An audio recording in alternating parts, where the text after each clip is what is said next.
तूफान बाजी जान पे लगा लो है।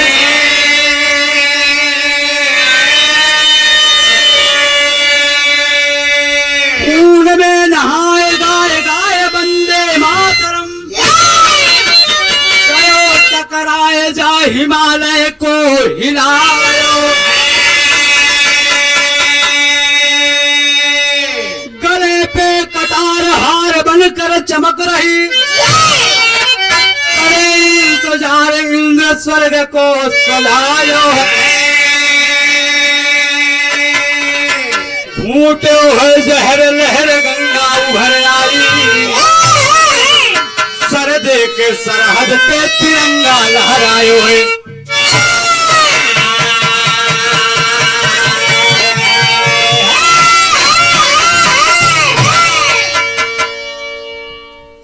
एक विधा आप सबके बीच में भेज रहा हूं। चीन भारत की लड़ाई, ये वही चीन है जिस चीन ने हिंदुस्तान को कोरोना दिया है और आए दिन हिंदुस्तान पे कोई न कोई सीमा पे हरकतें करता रहता है। लेकिन धन्यवाद देंगे हम हिंदुस्तान के सेना के जवानों को, फौज के जवानों को, जो अपने प्राणों की आहुति दे करके और हमारे देश को, जनता को अमन चैन की नींद सोने को मिलता है। जब हम घरों में हिंदुस्तान में दिवाली और होली मनाते हैं तो हमारे देश के सेना के जवान सीमा पे खून की होली खेलते हैं। आइए एक वो गीत है बिरहा में, कोनो तवायफ बड़ी कमसिन उम्र में गीत गाए रहे, हमारे माथे का संकेत करता हूँ कि हम पीरितिया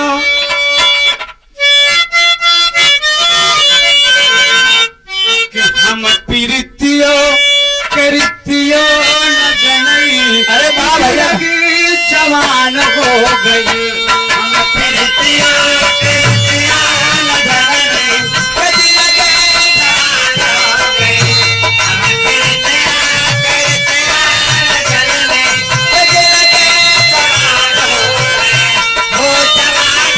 गए, हे जवान हो गए। लेकिन इसी भाव में कहना है कि हंस के होलिया वतनवा पे खेलल है कि खुनवा गुलाल होई गवा। हंस के होलिया वतनवा पे खेलल है कि खुनवा गुलाल होई गवा। हंस के होलिया वतनवा पे खेलल है कि खुनवा गुलाल होई गवा। हो गुलाल होई गवा, हे गुलाल होई गवा। हंस के होलिया वतनवा पे खेलल है, गुलाल गुलाल है, गुलाल है, गुलाल होई गवा। जब की खुनावा में बतिया भिगवल है कि दिया नाम मसाल होई गवा।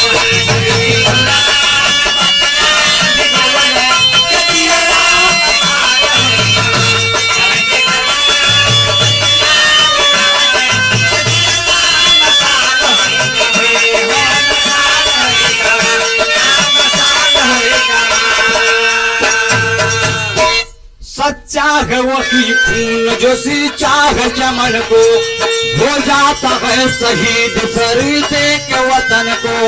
दो हाथी के दत्तू का बेटा रहा बादल, भर्ती हुआ है फौज में उसे पद मिला कर्नल।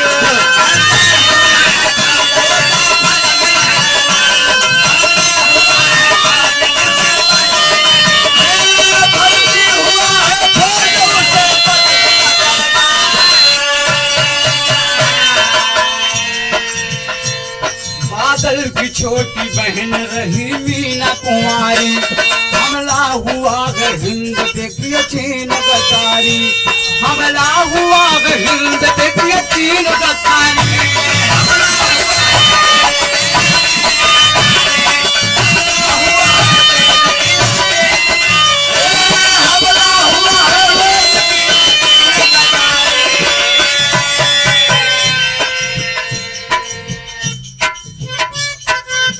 बाबूजी वाह, चीन दगाबाज धोखेबाज। हमारे सेना के कर्नल के पद पर भारतीय कर्नल बादल ड्यूटी पे तैनात हैं।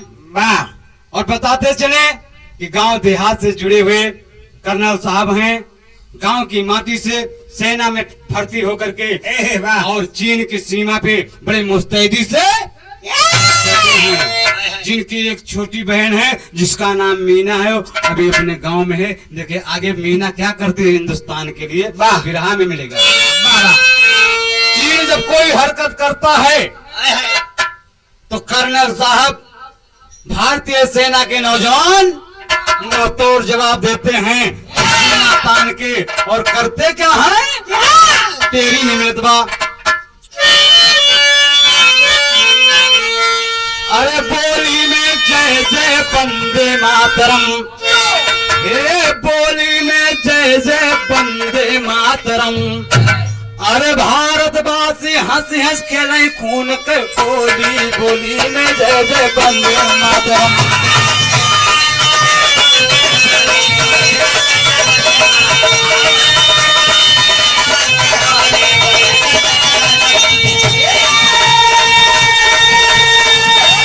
हिंदुस्तान से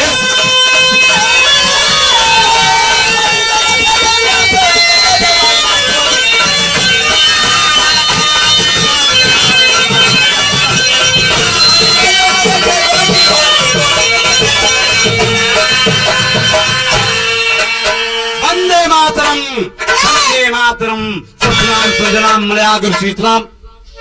हमारे देश की फौज के जवान वाह, मुंहतोड़ जवाब दे रहे हैं। चीन की कोई भी चाल सफल नहीं हो रही है। वाह, फिर चीन ने एक गद्दारी किया। चीन की सेना में एक महिला सीआईडी है, वाह, जिसको कर्नल बादल को फेल करने के लिए चीन के सिपाहियों ने लगा दिया। हाँ, और वो महिला सीआईडी संजोग से हिंदुस्तान में ही पैदा हुई थी, लेकिन चीन में नौकरी करती है। हे वाह, और कर्नल साहब को विफल करने के लिए हिंदुस्तान में प्रवेश कर गई। करती का है, वाह, लेकिन इससे पहले बिरहा में खुद तर्ज लगा था मास्टर। कैसे? तर्जवा हुए बा मास्टर कैसे भैया बलराम? वाह, कि कौनो दुल्हन रहे वाह, और ओकर मर्दवा कहे हम परदेश जाब रे। हाँ, मन सेधुर सियाई के कहाँ जाते, चार कपड़ा भरे हरी, चार कपड़ा भरे बाहरी। जाए के स्टेशने बैठिए, कहीं गाड़ी लेट रही, लौट आई कैंसिल हुई। निकल पड़े घर से नौकरी चक्कर में, वाह, और जाए के कोयलरी में नौकरी लग गए। और 6 महीना के ट्रेनिंग कई के घरे आए तो एकदम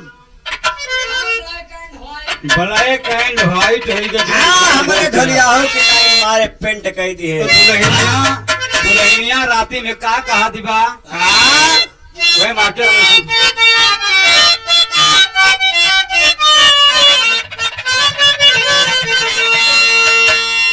अरे गोरा होई के गईरा उठ के उड़ा करिया लो करिया पिया छोड़ी दा। अरे नौकरिया पिया छोड़ी दा, जिन जाया कोई नरिया लो करिया पिया छोड़ी दा।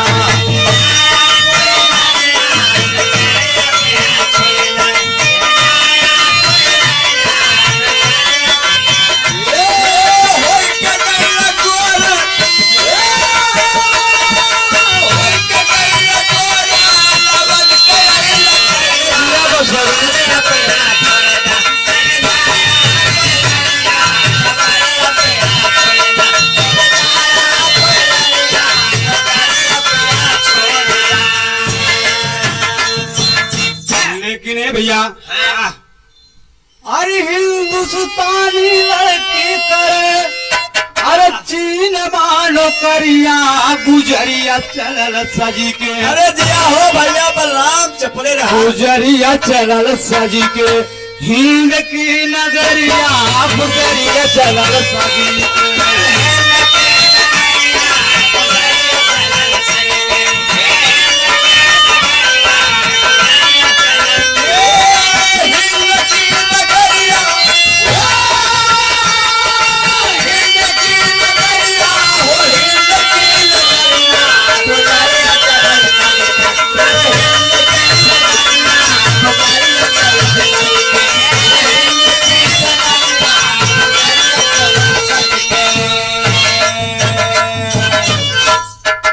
भेदले वो भारत के आई सीमा परवा भेदले वो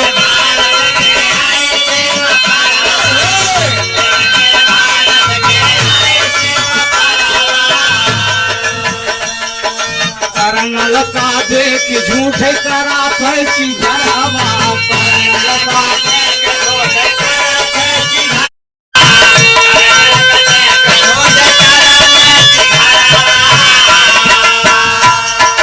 दौड़ पड़े करनल जी सुन के गोहरिया ईमानवा गयल टोली ईमानवा गयल टोली देख के छोकरिया ईमानवा गयल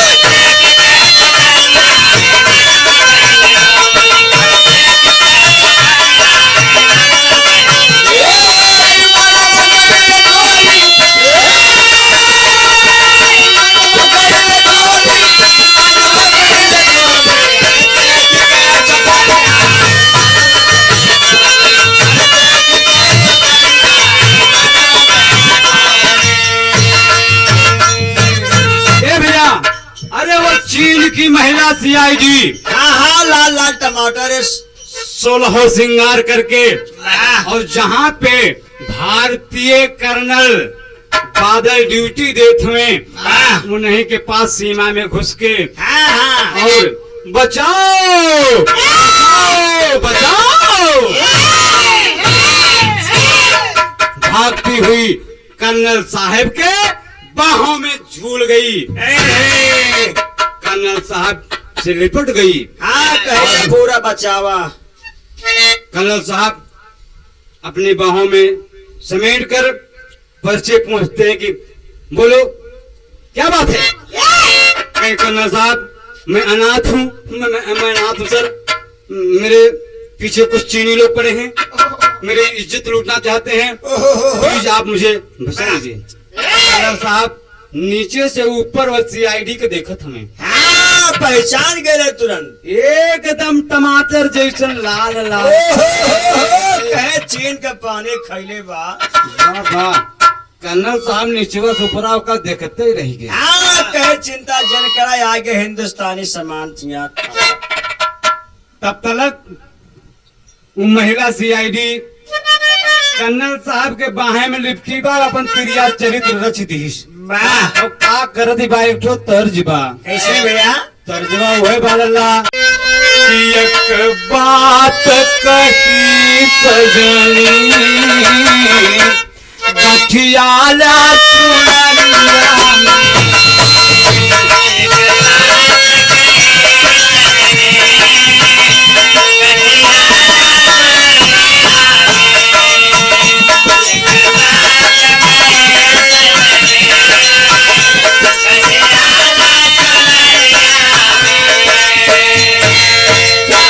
एक बात कही सजनी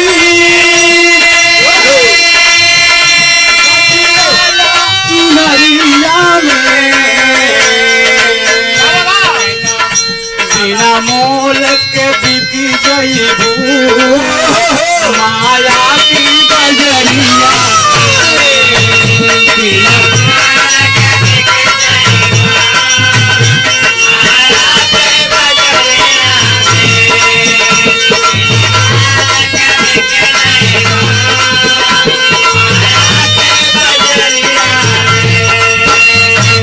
कहना बा वो महिला सीआईडी तिरिया चरित्र रच के कर दिखाबा।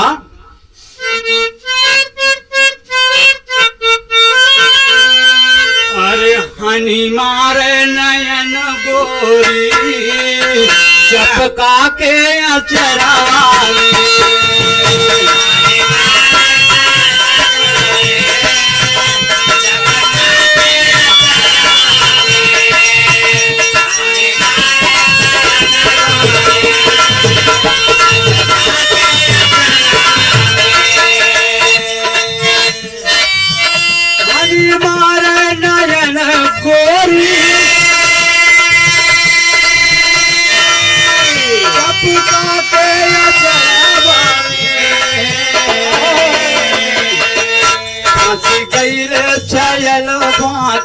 जवानी के लहरवा में आँख गइले चलवा के।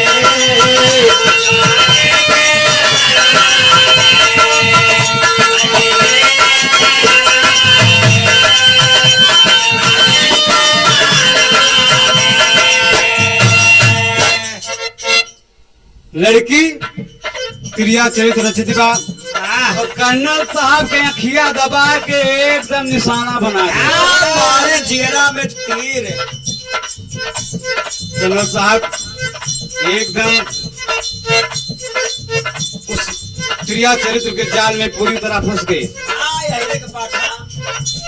कहे ये बताओ तुम्हारा कोई नहीं दुनिया में करना है सर? कहा तुम मुझसे शादी करोगी? अरे महिला सियारी बोली सरकार एकदम बहुत बड़ी मेहरबानी हो जाएगी। जवन कुछ करे को जल्दी करा। तुम मंदिर में किए शादी घर भेज दिए पतिया।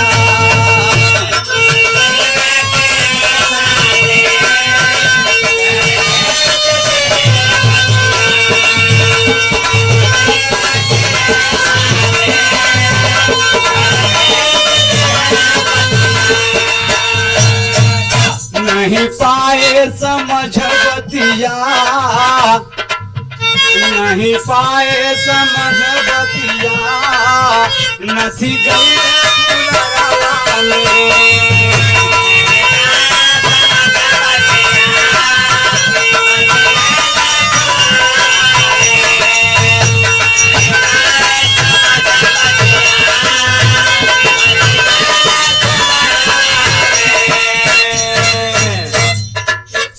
साहब मंदिर में ले जाके शादी कर लिए और रूम पे आके रहने लगे। जब कुछ दिन बीता तो महिला सीआईडी एक दिन कर्नल साहब के साथ धोखाबाजी कर गई और कर्नल साहब को घुमा फिरा के ले कहाँ जाती है? कहना है एक तर्ज बा कि अरे कोलकाता से बलमा मोरया वेलाना।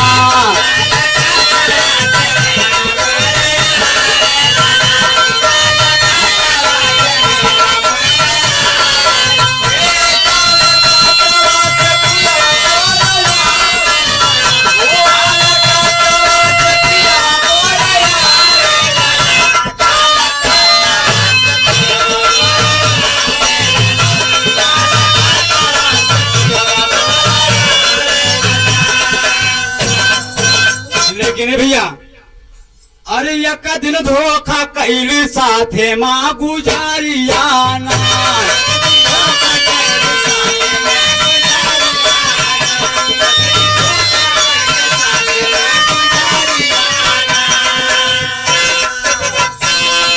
यका दिन धोखा कैली साथे माँ गुजारियाना और लइके पहुंची चीन सीमा के भितरिया।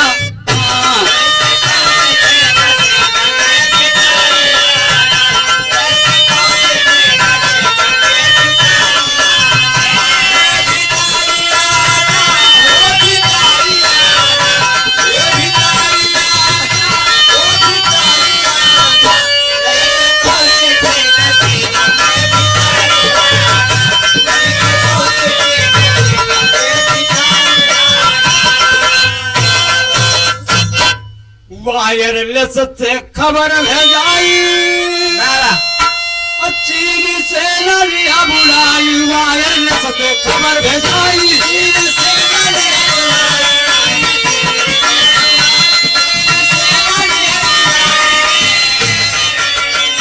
बादल बादल बांधा गई लोहे की जंजीरिया।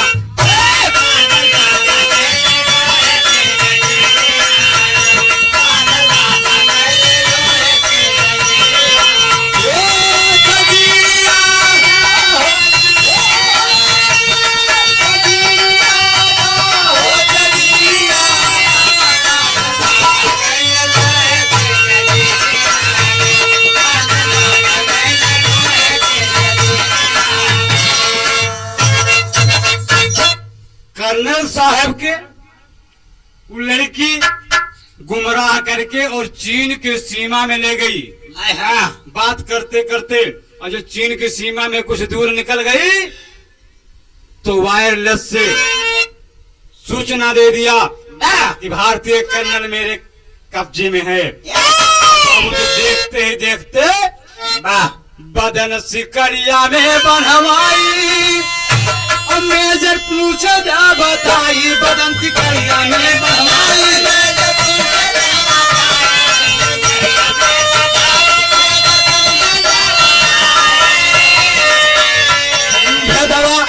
भेदवा सीमा पार भारत के अनहरियाना भेदवा सीमा पार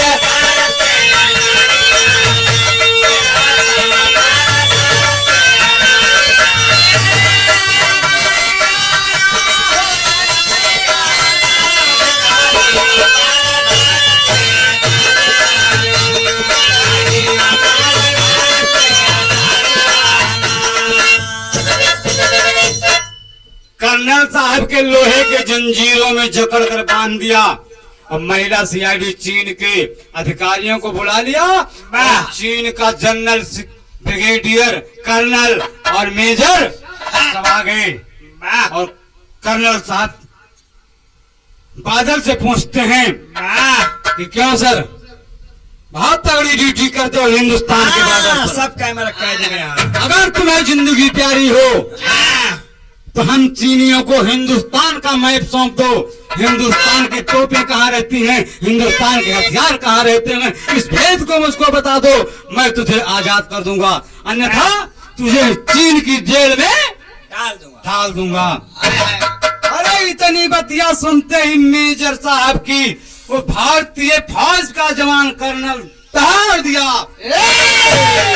अरे हरामजादो, हिंदुस्तान की नाम लोगे तो तुम्हारा कलेजा चीर दूंगा। मुझसे कुछ भी तुमको मिलने वाला नहीं है। जान भले ही चले जाए, माँ जान भी चले जाए, लेकिन हिंदुस्तान का एक भी राज तुझे मैं बताने को नहीं। तब तलक महिला सीआईडी जो दुल्हन बन के बियाह के रे बोल पड़ी, सर जैसे ये मेरे हिंदुस्तान से मेरे कैद में है उसी तरह सब कुछ बताएगा, लेकिन एक चांस मुझे और दे दो। और कहा जवान में वह जासूसी लड़की बोली के घर जाके, अरे पहुंची बादल के घर जाके, अरे मीना से है बोली, बोली में जय जय वंदे मातरम, अरे बोली में जय जय वंदे मातरम। अरे फोटो तेरे भाई का देख ले नहीं ना कोली, बोली में जय जय वंदे मातरम।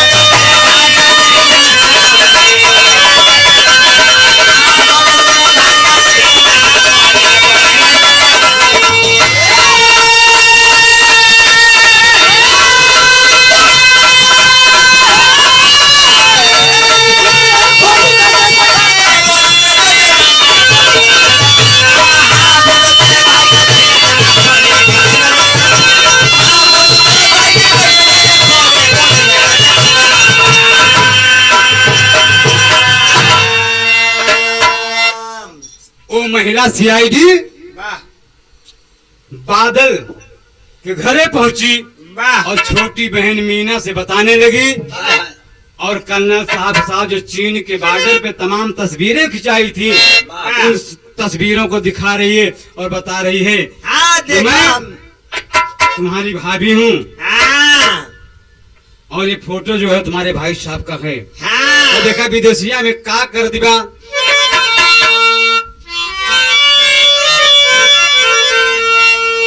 फोटो दिखावे लागी, मीना से बतावे लागी, अरे मैं लागू भाऊजिया तोहार छोटी ननदी।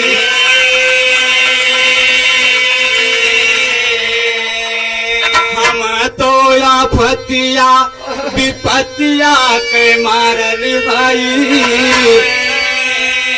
अरे पड़ी गए सजा बीमार छोटी ननदी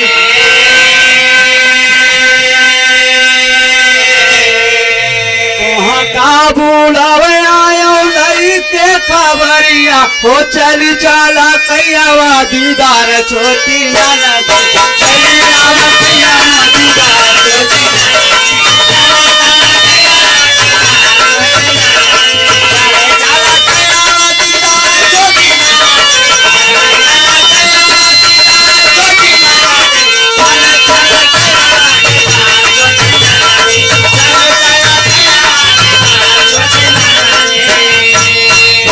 वह तस्वीर दिखाओ दिबा और कहा दिबा मीना बहनी तोरे भैया वहाँ चीन के बॉर्डर पर बहुत सख्त बीमार हैं और हम भी चीन सेना में नौकरी करती हूँ, मुझे भी टाइम नहीं मिलता है। आपको मैं ले जाने के लिए आई हूँ, मैं आप चले भैया का देख रेख करिए और जब ठीक हो जाए तो फिर आप पहुँचा दीजिए। ये बाबूजी भोली भाली मीना हिंदुस्तान की बेटी वो महिला CID के जाल में फंस गई। का कर देगा चौकड़ा में कहना है फोटो देखे जब भाई के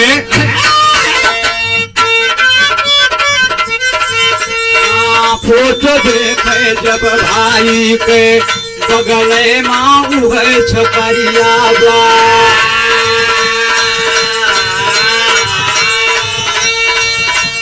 मान के भाभी मीरा फौरन करने लगी तैयारिया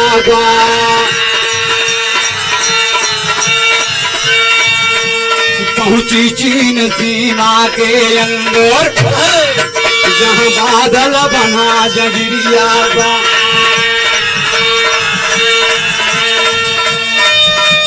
तड़प उठा मीना को लकी बादल के फूट लवरिया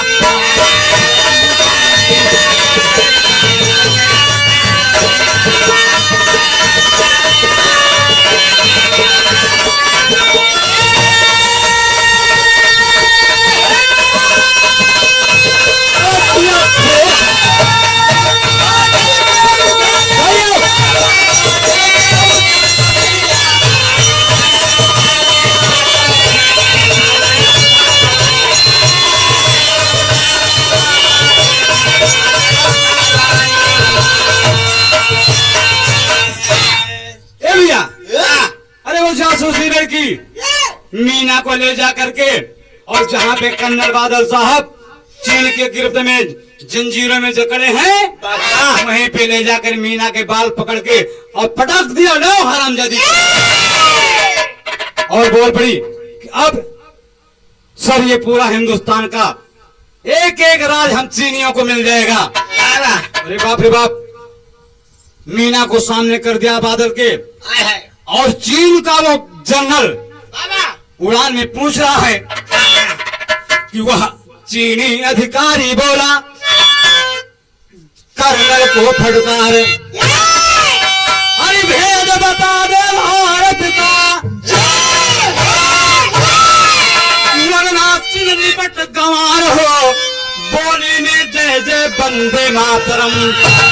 अरे खोल तेरी बहन के तन से सारी चोरी बोली ने जय जय बंदे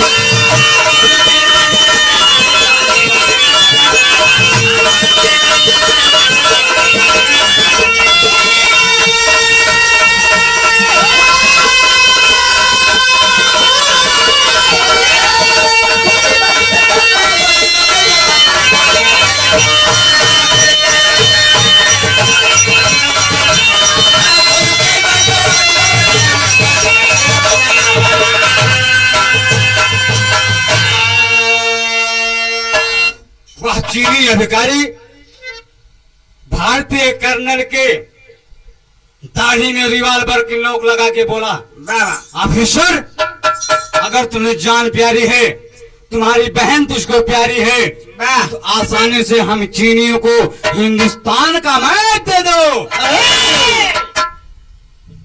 लेकिन बाबूजी बादल की बहन मीना तब तक बोल पड़ी नहीं भैया इन हरामजादियों को हिंदुस्तान का एक भी राज मत देना। और पापड़ में कहना है मीना बोल पड़ी का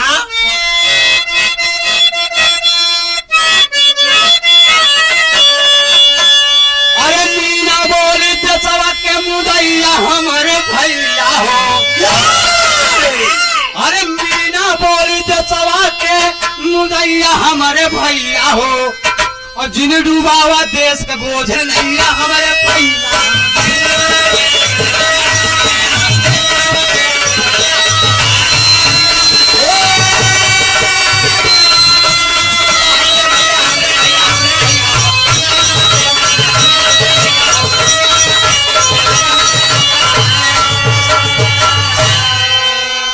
अरे तुम्हें कसम राखी बंधन के अरे पीरनाया निभाया हो। वरना भाई बहन के रिश्ता अरे हमसे आज भूला।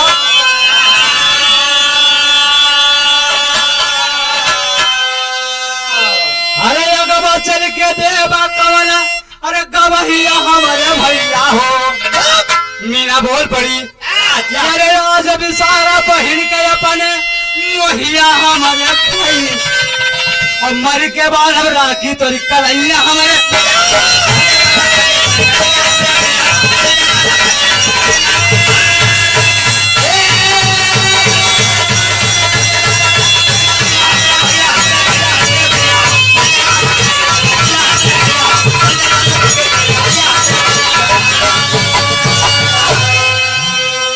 मीना कही भैया तुम्हें तुम्हारी बहन के कसम बा, हिंदुस्तान के कसम बा, भारत माता के कसम बा। इन हरामजादी चीनियों को भारत का कोई भी राज मत बताना। अरे हमारे भैया, देश के जवान क्योंकि अगर भेद भारत के खुली है तो लगी है कलंक माथे हो। अरे बेचा जिन महतारी के तू दुश्मन बन के हाथ।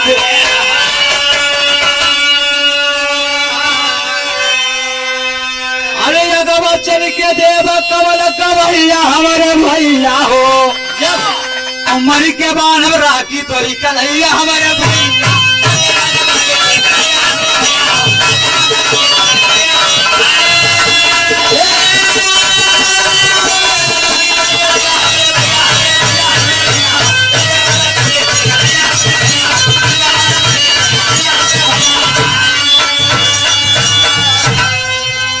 इन हरामजादों को एक भी पॉइंट मत बताना भैया, तब तक चीनियों का अरे ये तो बहुत बड़ी देश की भक्ति निकली। अरे वाह जिया हमार बहन बेटी भारत के वाह। ये तो अपने भाई से भी बढ़कर आगे निकली है। वाह। चीन के अधिकारी ने कहा इस लड़की को इस भारतीय कर्नल के सामने नंगी कर दिया जाए। कितना बड़ा दिलेर है हिंदुस्तान का ये। अरे धोखेबाज। वारे बाबूजी, तमाम चीन के सिपाही मीना को झपट पड़े और उसके बदन के कपड़े उतारने लगे। लेकिन भारतीय कर्नल घायल शेर की तरह पिंजड़े में तड़प रहा है। लेकिन आधा में कहना है बाबूजी,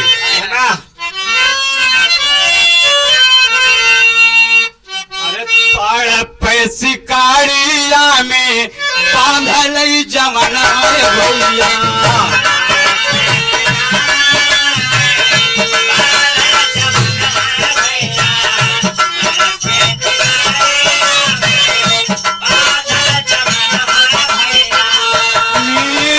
मारई लागे सही के ऊपर।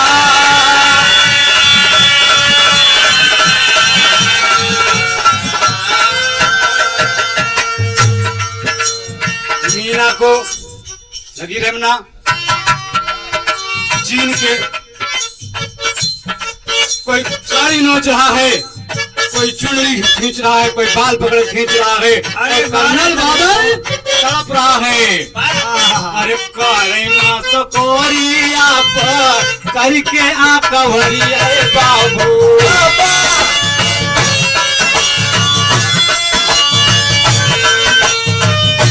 मीना कहाई की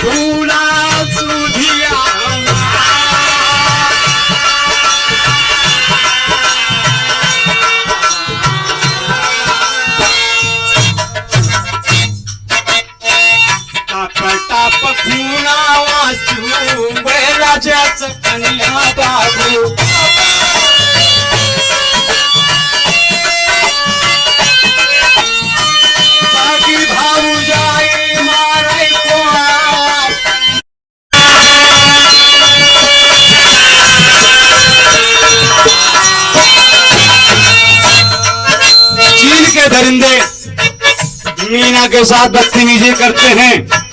और बादल तड़प रहा है और वो सीआईडी महिला जो मीना की भौजाई बनी थी वो कोड़े उठा करके और मीना के बदन पर तड़ाक तड़ाक। अरे बाबूजी इतने कोड़े बरसाती है, इतने कोड़े बरसाती है कि मीना के बदन से टप टप टप खून चू रहा है। मीना की दुर्दशा देख के बादल एकदम टूट गया। कहना है देखी दूर दासावाब हिनिया के बादल भैया।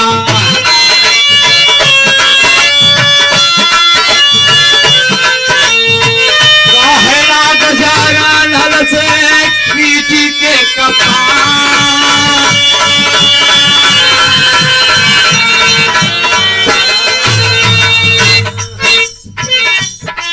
मीना के हालात को देखकर कर्नल बादल टूट गया और चीनी ने कहा सर मत मारो मेरी बहन को, मत मारो मेरी बहन को, मत मारिए आप लोग। मैं हिंदुस्तान का एक एक पॉइंट आपको नोट करा दूंगा, प्लीज आप मेरी बहन को छोड़ दो, छोड़ दो प्लीज। चीनी लोग बहुत खुश हुए, अब हिंदुस्तान का राज मुझे मिल जाएगा और हिंदुस्तान पर चीन का झंडा फहराने में आसानी। बादल ने कहा सरकार आप लोग कागज और कलम ले लो, मैं एक एक पॉइंट नोट कराता हूं और आप नोट कर लीजिए और मुझको और मेरी बहन को छोड़ दो। तो उड़ान में कहना है बाबूजी कागज कलम आ गया। जैसे ही भारतीय सेना का जवान हिंदुस्तान का राज बताना चाहे, पहला पॉइंट आवाज मुझसे नहीं निकलती तब तक होता क्या है बाबूजी देखना है। अरे खड़ी में कहना है अरे निकली नाही बादल के मुख से बोलिया, अरे निकली नाही बादल के मुख से बोलिया। अरे तबलो सीने में पहुंच गए बहिन के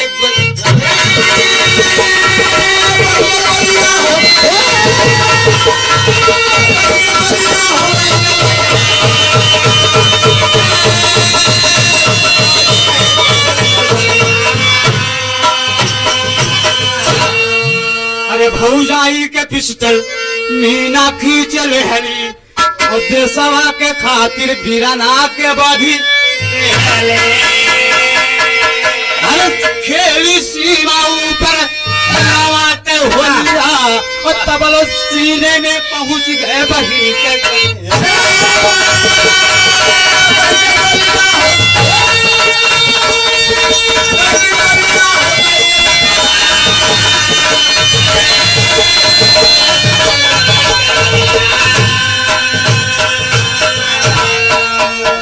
भैया करोड़ों करोड़ों हिंदुस्तानियों को बता देना चाहते हैं कि जैसे कर्नल साहब पहला पॉइंट बताना चाहे, तब तक मीना बगल में महिला सीआईडी जो भौजाई है उस पे झपट के और मीना का पिस्टल खींच लिया और खींच करके और रिवॉल्वर दबा दिया, टाइगर दबा दिया और जाके अपने भाई के सीने में गोली।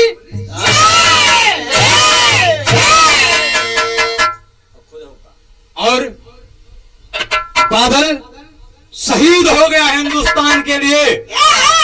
चीनियों के सपने अधूरे रह गए। तब तक इधर कई दिन हो गया हिंदुस्तान के सेना में खलबली मची है कि फौज का एक जवान, फौज का एक ऑफिसर कई दिनों से कहां अपहरण हो गया। खोज रहे हैं, लेकिन जब गोली की आवाज हुई तो आवाज की तरफ जब भारत के फौज के जवान पहुंचे तो देख रहे हैं भारतीय कर्नल जमीन पर शहीद हुए हैं और मीना खड़ी हुई है। तो भारत के जवान पहुंचे, अरे बदला चुकाए और मीना के बियाह चली से खर्च कराए।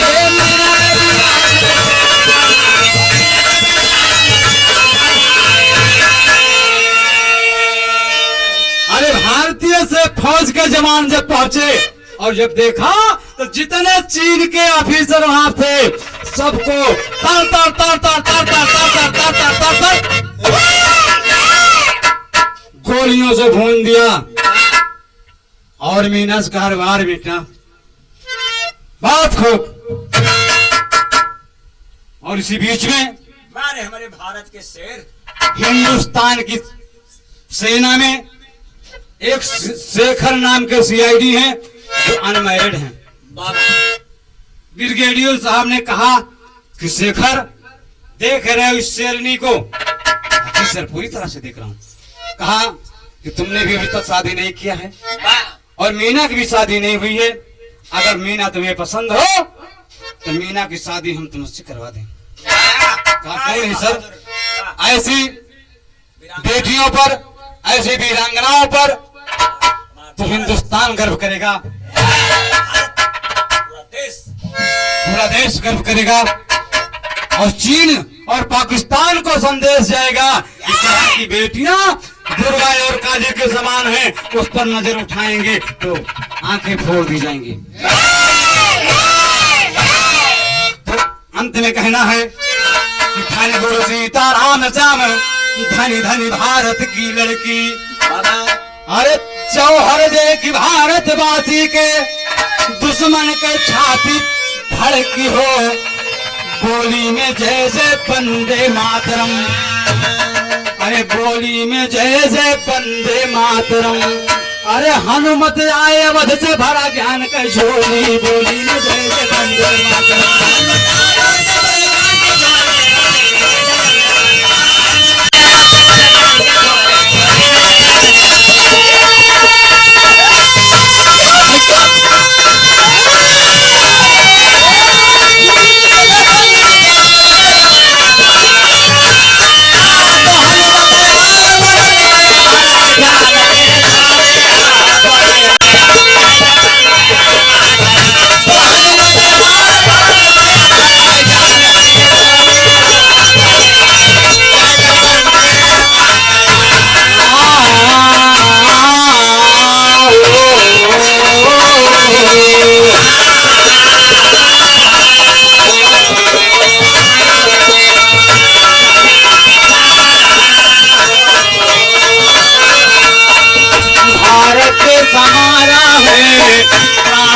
जो प्यारा है जहाँ डाली डाली कोयल यही गीत गाए।